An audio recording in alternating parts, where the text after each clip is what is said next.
Hi, my name is Kelis Barton. I'm a former college athlete and a current professional athlete, and I'm at South by Southwest with Philly Goes to College. All right, we are here at South by Southwest EDU with Kelis Barton. Kelis, can you introduce yourself? Hi, my name is Kelis Barton. I am a former student athlete as well as a current professional athlete, as well as a content creator on the side. Okay, and Kelis, what advice would you give to high school athletes as they prepare for and enter college? Yeah, I think there's a lot of advice to give. Obviously, it's such an interesting time in your life, but I think just asking questions is such a huge thing. For me, obviously, women's soccer, you commit pretty young.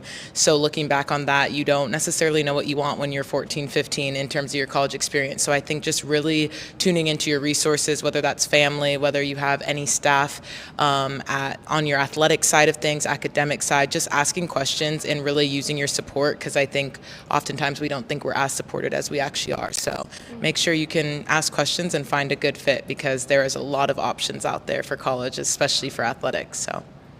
And as I'm a student athlete looking into colleges, determining my best fit, how can I know if a college is going to provide the best supports to their college athletes? And also, what are those supports that I should be looking for? Yeah, I think oftentimes you don't necessarily know until you get there, right? Unfortunately, it is a business at the same time, right? We are athletes, we're being marketed, and ultimately they want to get you there to make their program succeed. And so also I think having a little bit sensible mindset, knowing that as well, how to market yourself, but then also realize like, okay, what would make myself succeed off the field, I think is huge. And so again, it goes back to asking questions, really looking at what type of resources do they have for students. If you know maybe the classroom isn't your strong suit, are you going to have tutors? Are you going to have staff that prioritizes you to actually get the degree too, right? Because that's your ultimate goal. And then same thing with your athletic sides of things. If you are someone that really needs to focus on your physical health, is there going to be athletic trainers that are top notch? Is there going to be, focus on rehab recovery, strength coaches nowadays, all those things, nutrition? I think there's so many cool things that come with being a college athlete, but oftentimes we don't realize it until we get there. So I think just also thinking about like what you want out of your experience. A lot of times everyone wants to be a professional athlete, right? Everyone wants to succeed, but again, you're obviously there to get an education as well. So figuring out really just what's going to make you succeed, and you've already usually had that experience coming out of high school, knowing a little bit maybe classroom is your strong suit or it's not. So again, just being able to find a balance and see if that place has those resources that you want. And so, word on the street is that you are a transfer student. Can you talk a little bit about that experience? Yeah, yes, I did 4 years at Washington State, and then I transferred for my last year, having that COVID year, to Central Florida to play my last season there. And it was a great experience. I think transferring is a very scary thing. I won't disagree with that. I won't not put that out there. It is a very stressful thing. Everyone's experience is completely different. But again, I think it goes to show just how many opportunities there are out there, academic-wise and athletic-wise. I was able to do 4 years at a program in a university that I had many ups and downs with, ultimately loved, got a degree, had a lot of success on and off the field, but then still wanted more, right? I came to a point in my life where I wanted more for myself as a player, as well as outside of being a player, and just kind of having to make that decision to end up transferring. And again, just leaning into your resources. I was having conversations with old coaches I hadn't talked to in years, staff, people, anyone that I felt like could root for me and give me some sort of guidance and just answer questions. It's about feeling connected. And ultimately, I ended up moving across the country somewhere I never thought I would be, in Orlando, for probably the best 6 months of my college career, and fell in love with the game again, learned so much on and off the field, met amazing people, won a conference title, and set myself up to keep being able to play professionally. And again, just kind of expanded my network. So I think it is, again, a scary process to be able to say, oh, I'm going to transfer, because it is kind of frowned upon, at least when I was in college as well. I think it's getting a little bit better now because the transfer portal is huge, right? There's so many opportunities. But knowing that it's it's scary, but again, just going back to there's so many options out there, you're not stuck. I think that's the biggest thing too, right? Is a lot of times you commit and you go in somewhere and you create friendships, you create connections. And I was on a very successful team all 4 years. Honestly, there's a lot of reasons that make you not want to leave that.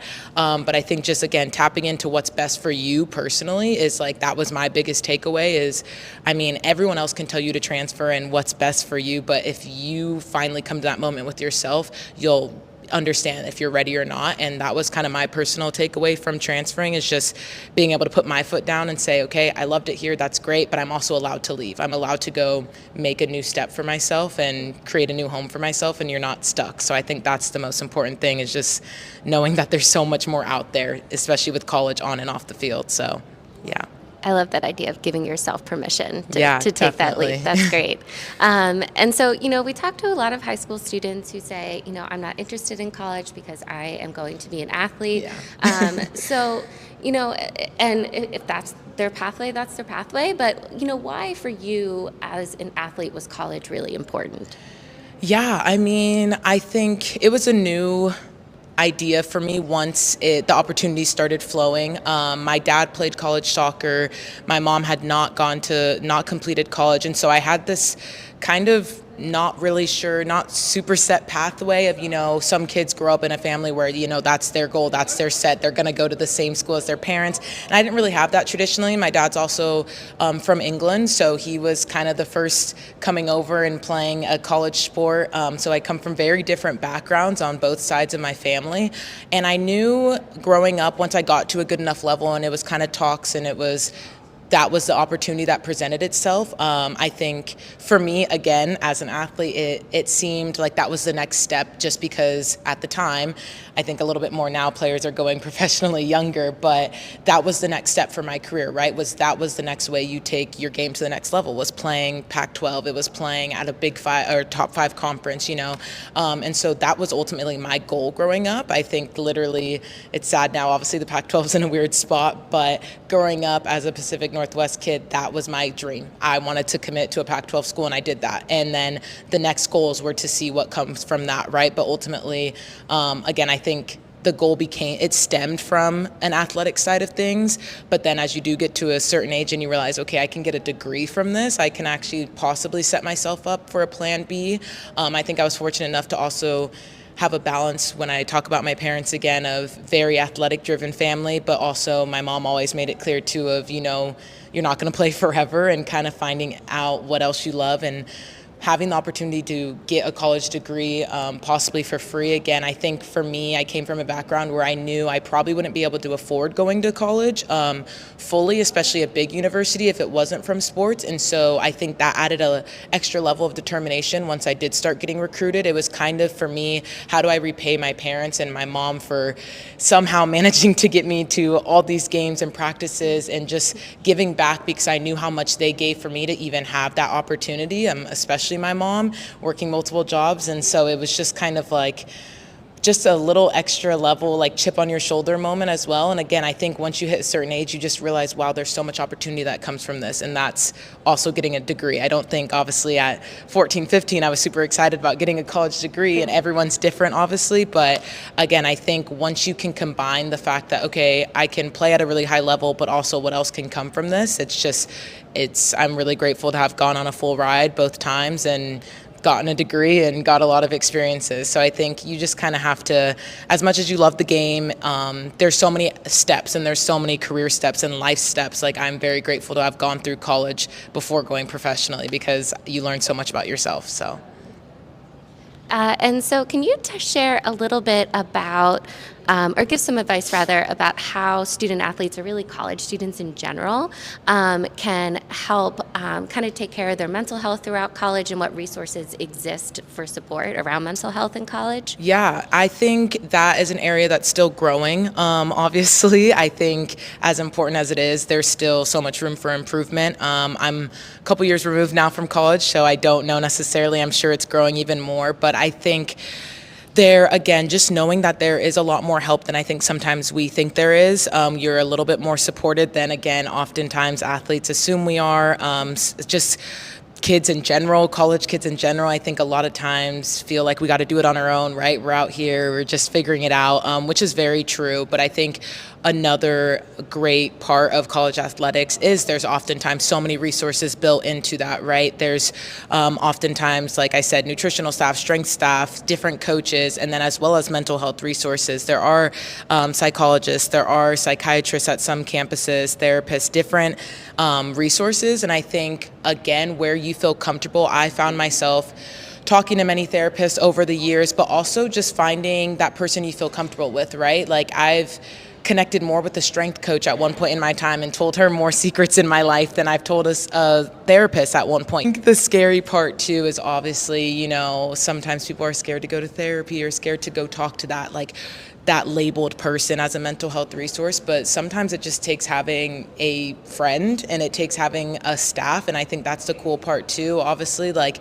whether it's an advisor, someone like Janelle, like anybody that you can connect to and just feel safe with, right? It doesn't have to be this, oh, I'm going to therapy today. And I think, again, I love therapy, but I know I can understand why it's a scary place as well. But sometimes it doesn't take that. It's literally just knowing I have an office I can go into that is removed from my coaches, maybe removed from the game, and I can be my true self. And so I think that goes to help our mental health a lot more than sometimes we even realize it. It's just like, oh, I just sat in there for an hour and I was myself. There was no pressure, right? And so I think just like taking care of yourself. And again, I noticed for me that came with just getting older as well. It's learning just like, okay, you can go chill and go confide in someone else. You don't have to do it alone. But yeah, it's just navigating it and finding your people, finding your community, and knowing that, again, there's usually a lot more resources and a lot more people that want to be there for you than I think we sometimes go into the situation or assume. So. All right, and our last two questions we ask everyone. So first, what advice would you give your high school self about college or career or about anything? Oh, man. I don't even remember that long ago. I think kind of going back to how I mentioned about that transferring topic, just giving myself more permission to achieve what I wanted to achieve. I think really looking back on it, I don't regret how I went about my college experience at all, but I do think there are often times where I wish I would have put myself first in a lot of situations, and I think because of my characteristics as a person, that wasn't the case, and I stayed loyal to a lot of people and situations that maybe necessarily wasn't the best for me at the time. Obviously, it's easy to say that looking back on it, but I think, yeah, going into it, I would just give myself permission to want more, to ask more, and to not be afraid of certain things. Again, like I mentioned, I had to commit very early as a high school athlete. And so even then, right, I think it's just about, asking more questions. And again, that's so hard to say when I was 14. Like I didn't even know what I was going to wear the next day. But I think, just giving myself more permission to, it's okay to dream really big and to be that loud person and to be myself and to also have a really good career off the field and on the field. I think that took me a while to figure out, knowing that I was really talented in other areas and I wanted to have internships. I wanted to be very social. I wanted to start clubs. I wanted to do a lot of things, but sometimes it felt like, oh, am I not as good of a player if I'm focusing on multiple things, right? It was often frowned upon, like if you're not spending this many hours on playing and in the gym and on the field and you're doing all these extracurriculars, then like you're not going to be a professional athlete, stuff like that. And so I think just giving myself permission to be myself, because you actually can be really good at multiple things and you can be really passionate about multiple things, and that took me a while to figure out. So looking back on it, that's what I'll tell myself. And finally, what is your best college memory? Oh dear. I have a lot of good memories. I would say I'll give one from like both schools. I would say from my first university, we made a Final Four run, and it was ironic because it was actually the first time I tore my ACL was in our Elite Eight game, but I still always tell people it was one of my most obviously fondest memories of college, because I think not only did I have so much fun and we made it to the Final Four and I made it very close. I got hurt in the game before that, but even being the biggest cheerleader on the sidelines at the College Cup, that was one of my still top memories, and I connected with so many people, and I found a kind of a new part of myself as well, like just knowing how much I love the game, whether I'm out there with the girls or having to stand on the sideline on crutches screaming my head off. So I think that entire run, that postseason, just it made me find out a lot about myself, and obviously there were so many just good memories and historic memories. And then looking back at my transfer experience, definitely when we won our conference title that year, it was actually on my senior night as well. So I was able to have my grandparents there, my mom was there, really special moment. And we didn't know that us winning that game and someone else losing right after us at the same time meant we were going to win our conference. So it meant even all the more because we were surprised, and it felt so surreal to be there. And again, looking back on, I think, all the trials and tribulations that my college experience brought me, to then have that moment be like my last senior night and having my family there. And yeah, that whole day and night replays in my head oftentimes as like one of my best college memories with some really special people. So those are definitely my top two. Thank you so much Yeah. for being with us, Kelis. Thank you.